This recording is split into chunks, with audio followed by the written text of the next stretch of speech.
السلام عليكم ورحمة الله وبركاته. الحمد لله رب العالمين والعاقبة للمتقين، والصلاة والسلام على أشرف الأنبياء والمرسلين نبينا محمد وعلى آله وصحبه أجمعين ومن تبعهم بإحسان إلى يوم الدين، أما بعد. فقال الله عز وجل: أعوذ بالله من الشيطان الرجيم: وقاتلوهم حتى لا تكون فتنة ويكون الدين لله فإن انتهوا فلا عدوان إلا على الظالمين. سورۃ البقرہ کی آیت نمبر 193 ابھی آپ کے سامنے پڑھی گئی ہے۔ اللہ تبارک و تعالیٰ فرماتا ہے: وقاتلوہم حتی لا تکون فتنہ، اور تم ان مشرکوں سے، کافروں سے قتال کرو یہاں تک کہ فتنہ ختم ہو جائے۔ یعنی جب تک فتنہ ختم نہیں ہوگا یہ قتال کا سلسلہ جاری و ساری رہے گا۔ فتنہ ختم ہو گیا، شرک ختم ہو گیا، جہاد اور قتال بھی نہیں ہوگا۔ جہاد اور قتال ان لوگوں سے ہے جو شرک اور کفر کر رہے ہیں۔ تو اللہ تعالیٰ کا یہ حکم ہے کہ وَقَاتِلُوهُمْ حَتَّى لَا تَكُونَ فِتْنَةٌ، تم ان مشرکوں سے قتال کرو، جہاد کرو یہاں تک کہ فتنہ باقی نہ رہے۔ یعنی جب تک فتنہ باقی رہے گا تب تک جہاد ختم نہیں ہوگا۔ قتال کا حکم ہے۔ مقصد یہ نہیں ہے کہ آدمی خوب خون خرابہ کرے، جانوں کو مارے، مال کو لوٹے، یہ مقصد قطعا نہیں ہے، بلکہ زمین سے فتنے کو، شرک کو دور کرنا مقصد ہے۔ وَيَكُونَ الدِّينُ لِلَّهِ، یہاں تک کہ دین اللہ کا ہو جائے، یعنی دین توحید، اسلام اور ایمان تمام ادیان پر غالب ہو جائے۔ شرک کا خاتمہ اور توحید کا غلبہ، یہ اصل میں جہاد کا اور قتال کا سب سے بڑا مقصد ہے۔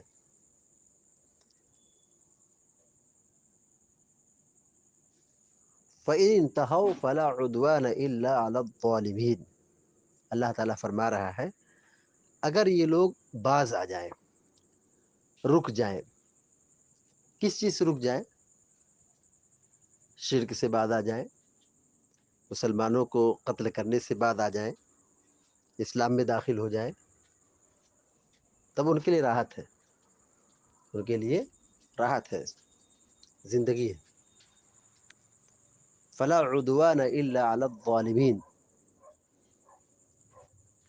زیادتی صرف ظالموں کے لیے ہے، زیادتی صرف ظالموں کے ساتھ ہے۔ مطلب کیا ہے؟ جو شرک پر اور ظلم پر باقی رہے گا تو اس سے مقابلہ برقرار رہے گا، جہاد برقرار رہے گا۔ یعنی جہاد ظالموں سے ہے۔ یہاں زیادتی کہا گیا، فلا عدوان الا علی الظالمین، عدوان کہا گیا۔ ایسا نہیں کہ اسلام کسی پر ظلم ڈالا ہے، کہ مسلمان جہاد اور قتال کے ذریعے سے کسی پر ظلم ڈھا رہے ہیں، ایسا نہیں ہے، بلکہ یہ مقابلہ کے لیے، یہ شرک پر باقی ہے، ظلم پر باقی ہے، نافرمانی پر باقی ہے، اللہ کی عبادت میں کسی کو شریک ٹھہرا رہے، جس کی بنیاد پر یہ کہا گیا فلا عدوان الا علی الظالمین۔ تو ایسے ظالموں کے ساتھ ہی زیادتی کی جائے گی، اور زیادتی یہ ظلم نہیں ہے، بلکہ یہ شریعت کی تعلیمات کی روشنی میں ہے، اللہ اور اس کے رسول کی تعلیمات کی روشنی میں ہے۔ اللہ رب العالمین نے یہاں کہا وَقَاتِلُوهُمْ حَتَّى لَا تَكُونَ فِتْنَةٌ، اس آیت کی تفسیر میں شیخ ناصر بن عبد الرحمن السعدی رحمۃ اللہ علیہ لکھتے ہیں کہ اللہ رب العالمین نے قتال کی آیتوں کے بعد یہاں قتال کا مقصد بتایا کہ قتال کیوں ہے، جہاد کیوں ہے۔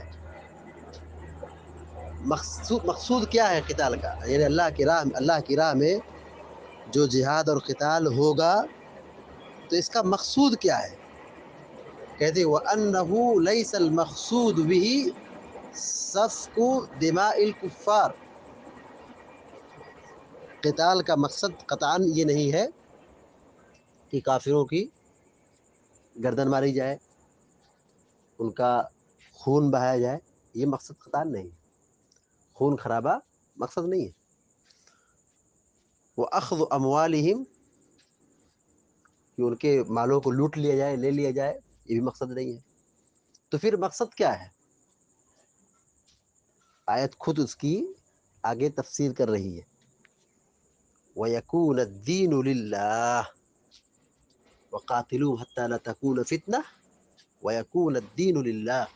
شیخ سعدی رحمۃ اللہ علیہ کہتے ہیں کہ یہی جہاد کا، قتال کا بنیادی مقصد ہے کہ دین میں یا زمین پر اسلام اور اہل اسلام کا غلبہ ہو، دین اسلام، دین برحق، دین توحید تمام ادیان پر غالب آ جائے۔ اور جو حد سے آگے بڑھ رہے ہیں، تجاوز کر رہے ہیں، مسلمانوں کا راستہ روک رہے ہیں، مسلمانوں کو دین سے روک رہے ہیں، تو ایسے لوگوں کو سبق پڑھایا جائے، ان سے قتال کیا جائے۔ مسلمان اپنا حق وصول رہے، ان پر ظلم ہو رہا ہے تو وہ اپنا حق لے رہے ہیں، یہ انصاف ہے، ایسا نہیں کہ ان کے ساتھ زیادتی ہو رہی ہے۔ کہتے ہیں کہ فَيَظْهَرُ دِينُ اللَّهِ تَعَالَى عَلَى سَائِرِ الْأَدْيَانِ، کہ اللہ تعالیٰ کا دین تمام ادیان پر غالب ہو جائے گا۔ اللہ تعالیٰ نے اپنے کلام میں اس مفہوم کی کئی آیتوں کو ذکر فرمایا، کہا هُوَ الَّذِي أَرْسَلَ رَسُولَهُ بِالْهُدَى وَدِينِ الْحَقِّ لِيُظْهِرَهُ عَلَى الدِّينِ كُلِّهِ، وہی وہ ذات ہے جس نے اپنے رسول کو حق کے ساتھ مبعوث کیا اور وہ اس دین کو تمام ادیان پر غالب کرے گا۔ اللہ کے نبی صلی اللہ علیہ وسلم نے حدیث میں بیان فرمایا ہے کہ اس روئے زمین پر کوئی بھی ایسا گھر باقی نہیں بچے گا، چاہے وہ کچا مکان کا ہو، کچا گھر ہو، پکا گھر ہو، خیمے کا ہو، ہر گھر میں اللہ تعالیٰ اسلام کو پہنچا کے رکھے گا۔ اسلام اپنے دلائل کے ساتھ غالب رہے گا، اسلام اپنے ماننے والوں کے ساتھ بھی غالب رہے گا، اور یہ غالب ہو چکا ہے، اور ایک قرب قیامت بھی اسلام اور اہل اسلام تمام لوگوں پر غالب آئیں گے، ان کو زمین پر تمکن اور غلبہ اور سلطنت اور قوت حاصل ہوگی۔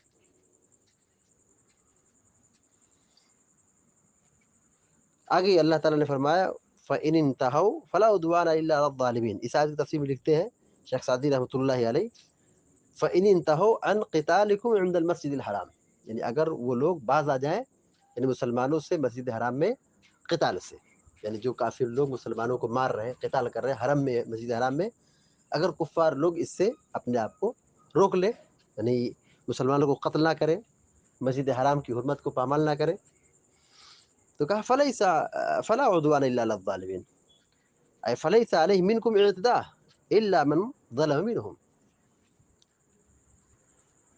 تو ان پر تم میں سے کوئی زیادتی نہیں ہوگی بلکہ ان کو چھوڑ دیا جائے گا، کیونکہ انہوں نے ظلم کو اور شرک کو چھوڑ دیا۔ تو اگر اس میں سے جو ظلم ڈھائے، الا من ظلم منہم، مگر ان میں سے یعنی جو ظلم ڈھائے یعنی جو ظالم بن جائے، کہا فإنہ یستحق المعاقبہ، وہ سزا کا مستحق ہے۔ کتنا مستحق ہے؟ بقدر ظلم ہی، اپنے ظلم کے برابر، جتنا ظلم کیا ہے، وہ جتنا ظالم ہے اسی کے مساوی، اسی کے برابر اس کو سزا دی جائے گی۔ تو وقاتلوہم، ان سے قتال کرو، یہاں مراد مشرکین ہے، مشرکین مکہ ہے۔ حتی لا تکون فتنہ، یعنی فتنہ نہ رہے، یعنی شرک باقی نہ رہے، یعنی ان سے قتال کرو یہاں تک کہ اسلام غالب ہو جائے۔